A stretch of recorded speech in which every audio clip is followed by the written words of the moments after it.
अस्सलाम वालेकुम स्टूडेंट्स आज जो हमारा टॉपिक है एडवांस सेट थ्योरी का, उसमें हमने क्या डिस्कस करना है। उसमें हमारे पास एक क्वेश्चन है जिसमें वो कहता है कि अगर आपके पास सेट ऑफ रियल नंबर्स है, ठीक है, जो सेट ऑफ रियल नंबर है आपने उसको क्या प्रूव करना है। हमने उसको ये प्रूव करना है कि वो क्या है, इनफाइनाइट है। ठीक है, तो देखिए इनफाइनाइट सेट कौन से होते हैं। हमें ये पता है कि ऐसे सेट्स जिनके नंबर ऑफ एलिमेंट्स इनफाइनाइट होते हैं उनको हम इनफाइनाइट सेट बोलते हैं। ठीक है, इसको प्रूव करने का क्या तरीका होता है। देखिए अगर कोई सेट, ठीक है, कि अगर कोई सेट है आपके पास ए, ठीक है, अगर कोई सेट आपके पास ए है, आप इसका क्या लो, एक सबसेट लो। फॉर एग्जांपल मैं इसका सबसेट बी ले लेता हूँ, बी सबसेट ऑफ ए।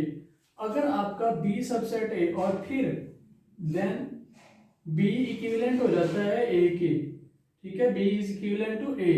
अगर बी इक्विवेलेंट ए के हो जाएगा देन ए आपका क्या होगा, देन ए इज इनफाइनाइट। ठीक है, तो फिर ए क्या हो जाएगा, इनफाइनाइट हो जाएगा। ठीक है, कि इनफाइनाइट प्रूफ करने का क्या तरीका होता है कि आपने एक सबसेट लेना है, सॉरी आपके पास जो सेट है उसका आपने एक सबसेट लेना है, उस सबसेट को आपने उस सेट के इक्विवेलेंट प्रूफ कर देना है। अगर वो सबसेट उस सेट के इक्विवेलेंट प्रूफ हो जाता है तो फिर वो आपका जो सेट होगा वो क्या होगा, इनफाइनाइट होगा। ठीक है, अब इस केस में हमने क्या करना है, हम इस केस में क्या करेंगे, हमने प्रूफ करना है कि जो सेट ऑफ रियल नंबर है वो क्या है, इनफाइनाइट है। अगर वो इनफाइनाइट है तो हम क्या करेंगे, उसका एक सबसेट लेंगे। ठीक है, हम क्या करेंगे, एक उसका सबसेट लेंगे और दिखाएंगे, ये शो करवा देंगे फिर कि ए उसका क्या है, वो ए उसके इक्विवेलेंट है। ठीक है, लेट करते हैं। Okay, we are to show that, हमें क्या प्रूफ करना है, हमें ये शो करना है कि जो सेट ऑफ रियल नंबर्स है वो क्या है, इनफाइनाइट है। तो ये है we are to show that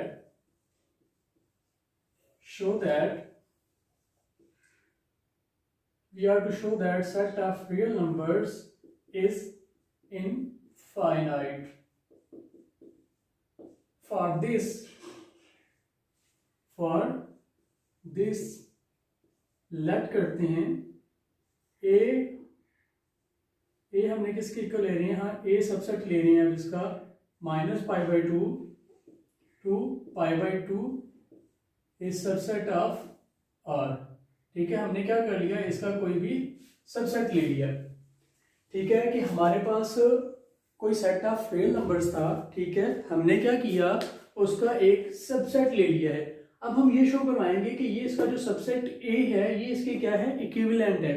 अगर ये इसके इक्विवेलेंट शो हो जाता है कि ए इज इक्विवेलेंट टू आर, तो फिर हम क्या शो कर, फिर ये क्या प्रूफ हो जाएगा कि हमारा जो आर है वो इनफाइनाइट है। तो कोई भी सब इनफाइनाइट कब होता है, जब वो अपने किसी सबसेट के इक्विवेलेंट होता है, तो फिर वो क्या होता है, इनफाइनाइट होता है। ठीक है, okay, then we define a mapping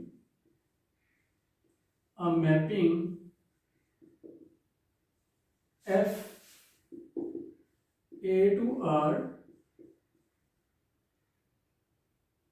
such that, ठीक है, हम उसको किस तरह से डिफाइन करते हैं, such that f of x is equal to tan of x।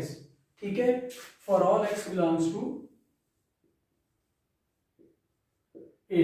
ठीक है, हमारा x किसको बिलोंग करेगा, a को बिलोंग करेगा। ये हमने क्या कर लिया, कोई भी मैपिंग हमने ड्रॉ कर ली। ठीक है, कि f a to r हमने एक मैपिंग ली, किस तरह की ली कि f of x किसके इक्वल है, tan x के इक्वल है। अब हमने ये शो करवाना है कि जो हमारा a है वो बेसिकली क्या है, इक्विवेलेंट टू r है। अब इसको शो करवाने के लिए इक्विवेलेंट कब होते हैं, कोई भी दो सेट्स जो सेट्स होते हैं वो उस वक्त इक्विवेलेंट होते हैं जब क्या हो, उनके दरमियान एक बाइजेक्टिव मैपिंग हो। तो इक्विवेलेंट प्रूफ करना है तो ये हमने क्या शो करवाना है कि अब ये जो मैपिंग है ये क्या है, बाइजेक्टिव है। बाइजेक्टिव होने का मतलब है कि ये 1 to 1 है और ऑन टू है। ओके, 1 to 1 की तरफ आते हैं। f is 1 to 1। Okay, f is 1 to 1 पहले प्रूफ करते हैं कि f हमारा क्या है, 1 to 1 मैपिंग है। ओके, उसके लिए लेट करते हैं, late x1 x2 belongs to a। ठीक है, हमने कोई से दो एलिमेंट्स लिए जो किसको बिलोंग करते हैं, ए को बिलोंग करते हैं।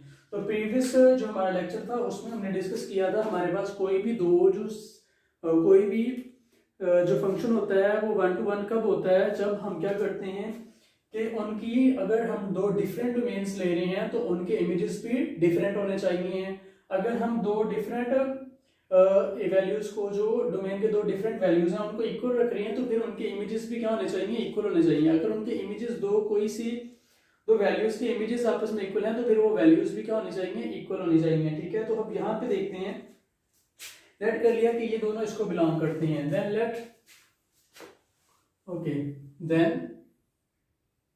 लेट करते हैं कि f of x1 is equal to f of x2। ठीक है, कि x1 क्या है, x2 के इक्वल है। अगर x1 x2 के इक्वल है तो फिर क्या होगा, फिर ये होगा कि बाय डेफिनेशन हमारे पास ये आएगा tan of x1 is equal to tan of x2 by definition. ठीक है, ये हमने कैसे लिखा, बाय डेफिनेशन ऑफ f। ठीक है, ये हमने f की डेफिनेशन को यूज करते हुए लिखा। अब दोनों साइड्स पे हम इनवर्स ऑफ tan लेंगे तो tan से tan क्या हो जाएगा, कैंसिल हो जाएगा, तो बाकी क्या आ जाएगा,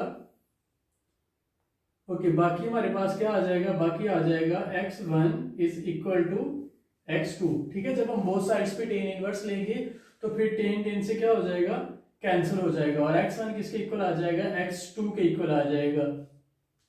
this implies that f is 1 to 1। ठीक है, कि अगर रेंज ऑफ इमेजेस सेम है तो फिर जो डोमेन के एलिमेंट्स हैं वो भी क्या है, सेम है। ठीक है, अगर इमेजेस सेम होते और डोमेन के एलिमेंट्स सेम ना होते तो फिर हमारा 1 to 1 ना होता। ठीक है, तो 1 to 1 कब होता है कि अगर इमेजेस सेम है तो फिर वो एलिमेंट्स भी आपस में सेम होंगे जिनके वो इमेजेस हैं। This implies that f is 1 to 1। Okay, अब हम दूसरा क्या प्रूफ करेंगे, f इज ऑन टू। अब हम प्रूफ करते हैं कि f हमारा क्या है, ऑन टू फंक्शन है। ठीक है, ऑन टू कैसे है, देखें, since for each tan x belongs to R, there exists some x belongs to A such that f of x is equal to tan x।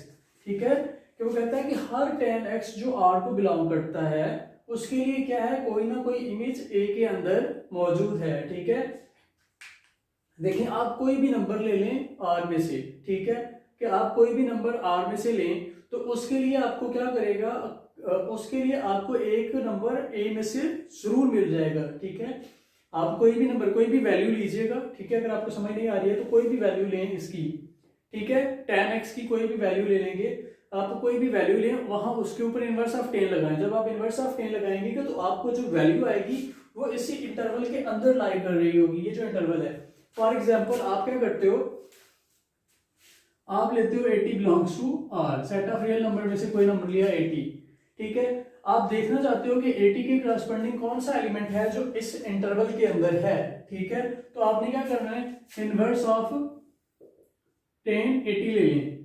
ठीक है, जब आप ये लेंगे तो आपको कोई ना कोई वैल्यू इस इंटरवल में से मिल जाएगी। तो इस तरह से हर रियल नंबर के लिए, हर रियल नंबर के लिए, ये हर रियल नंबर के लिए आपको कोई ना कोई वैल्यू इधर से मिल जाएगी।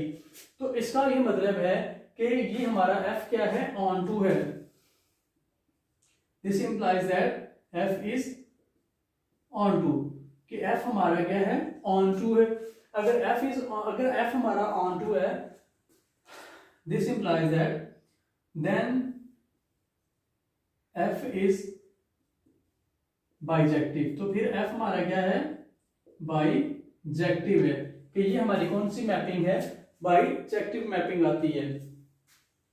ठीक है, अगर ये हमारी बाइजेक्टिव मैपिंग है तो फिर ये क्या इंप्लाई करता है कि this implies that A is equivalent to set of real numbers, कि A क्या है, सेट ऑफ रियल नंबर्स के इक्विवेलेंट है, लेकिन हमने कहा था ए क्या था, ए उसका सबसेट था। अगर ए उसका सबसेट था तो फिर अगर ए इसके इक्विवेलेंट आ गया है तो ए तो इसका सबसेट है, ठीक है। सबसेट इस सेट के इक्विवेलेंट कब होगा, जब ये दोनों क्या है हमारे पास इनफाइनाइट हैं, ठीक है। तो इसका मतलब है कि this implies that R is infinite.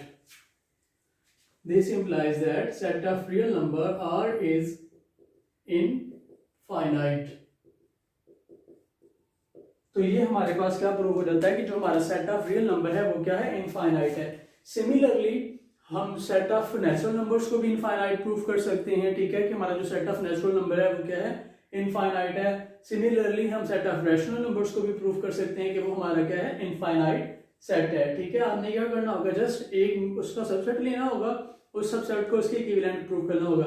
Set of natural numbers का हम प्रूफ ऑलरेडी कर चुके हैं। वैसे अगर आप प्रीवियस लेक्चर आपने देखा तो अगर देखें तो उसमें हमने प्रूफ किया था कि ई क्या है, सेट ऑफ इवन नंबर जो था हमने इक्विवेलेंट प्रूफ किया था तो सेट ऑफ नेचुरल नंबर के, और ई क्या है, असल में सबसेट है एन का, ठीक है। अगर ये इक्विवेलेंट है इसके, ठीक है, ये इसका क्या है, सबसेट है, और ये एक आपस में इक्विवेलेंट है, तो इसका मतलब है कि ये सेट ऑफ एन जो था ये हमारा क्या था, ये हमारा इनफाइनाइट सेट था, ठीक है।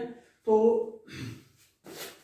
ये जो था हमने इसमें ये प्रूफ कर दिया कि जो हमारा सेट ऑफ रियल नंबर है वो क्या है, इनफाइनाइट है, ठीक है। तो उम्मीद है ये आप लोगों को अच्छे से समझ आ गया होगा। ओके, मिलेंगे अपने नए लेक्चर में, तब तक के लिए अल्लाह हाफिज।